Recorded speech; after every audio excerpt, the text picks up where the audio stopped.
গতকাল মোহনবাগান ও গোকুলাম কেরালার যে ম্যাচ ছিল সেই নিয়ে যদি কাটাছেঁড়া করা যায়, তো প্রথম তো মোহনবাগানের 5 স্টার পারফরমেন্স। তারপরে কিশোর ভারতী স্টেডিয়ামে আমাদের মোহনবাগান সমর্থকদের বিক্ষোভ, সব কিছুই ছিল।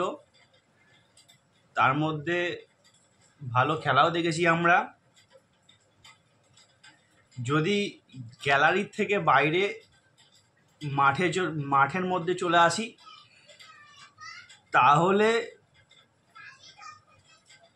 বলবো আলবার্তো রড্রিগেজের কথা। যে প্লেয়ারটি গত আইএসএলে যেভাবে খেলেছিল পুরো সিজন জুড়ে, ঠিক সেই খেলাটাই কিন্তু এই আইএফএ শিল্ডে দেখালো আলবার্তো রড্রিগেজ। পুরো অলরাউন্ড পারফরমেন্স, যেরকম ডিফেন্স যখন সময় আসছে তখন উঠে খেলছে, এবং অবশ্যই 2টো গোল আপনারা তো দেখেছেন। প্রথম গোলটাই আলবার্তো রড্রিগেজের ছিল, রবসান রবিনোর কর্নার থেকে ভাসানো বলেতে মাথা ছুঁয়ে বল জালে জড়িয়ে দেয়। তো আমার কিন্তু গতকাল আলবার্তো রড্রিগেজের খেলা খুব ভালোই লেগেছে, তুলনামূলকভাবে আদার যেসব প্লেয়ার রয়েছে তাদের মাঝখান থেকে। এছাড়াও ম্যাকলারেনের 2টি গোল, আলবার্তো রড্রিগেজের যেরকম 2টো গোল ছিল, ম্যাকলারেনের 2টো গোল। ম্যাকলারেনের প্রথম গোলটা তো অসাধারণ, বিশ্বমানের গোল, দেখার মতো চোখ ধাঁধানো গোল। বারবার দেখতে ইচ্ছা করবে এরকম গোল। যারা আমরা খেলাপ্রেমী মানুষ আছি, ফুটবল প্রেমী মানুষ আছি, এরকম অসাধারণ খেলা, এরকম অসাধারণ গোল দেখার জন্যই আমরা সবসময় মরিয়া হয়ে থাকি, প্লেয়ারদের দিকে তাকিয়ে থাকি, প্লেয়ারদের এত ভালোবাসি যে এরকম কিছু পারফরমেন্স, এরকম কিছু গোল দেখব। তো গতকালের সেরা গোল বলতে আমার এই ম্যাকলারেনের প্রথম গোলটি অসাধারণ গোল। তারপর যদি আসি রবসান রবিনোর কথায়, কিছুটা হলেও আমার মনে হয় সাম্বা ম্যাজিক দেখা গেল, সাম্বা ঝলক দেখা গেল রবসান রবিনোর পা থেকে। 1টি গোল 3টি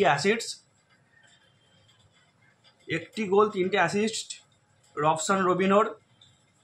মলিনার প্ল্যানে সম্পূর্ণ ওই যে গ্রেগ স্টুয়ার্টের ছেড়ে যাওয়া জায়গাটা, সেই গ্রেগ স্টুয়ার্টের ছেড়ে যাওয়া জায়গাটা পূরণ করার উদ্দেশ্য নিয়েই মলিনা রবসান রবিনোকে খেলাচ্ছে গ্রেগ স্টুয়ার্টের জায়গায়।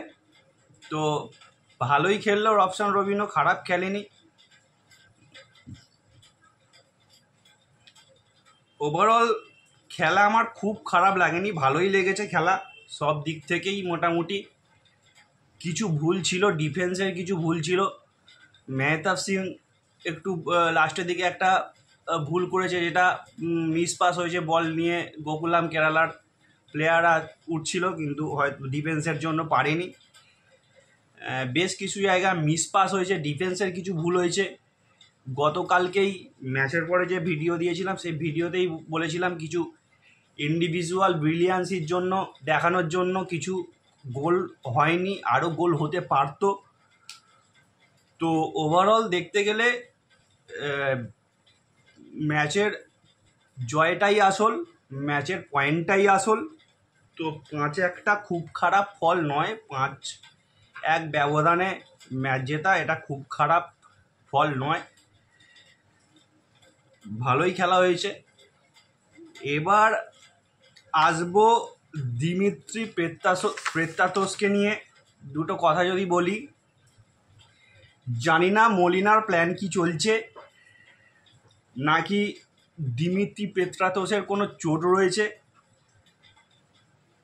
পেত্রাতোসকে ফার্স্ট 11 তো দূর, মাঠেও দেখতে পেলাম না সারা ম্যাচ জুড়ে।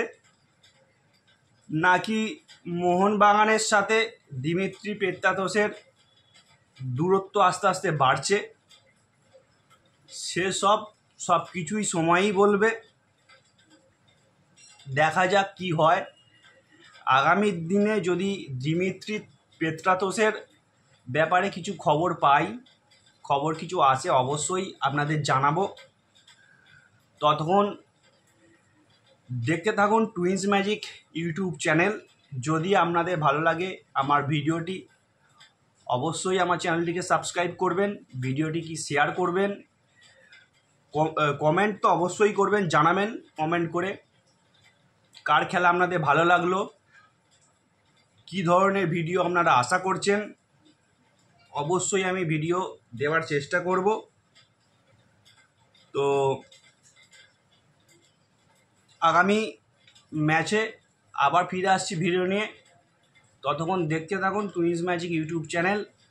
ভালো থাকবেন, সুস্থ থাকবেন। জয় মোহনবাগান।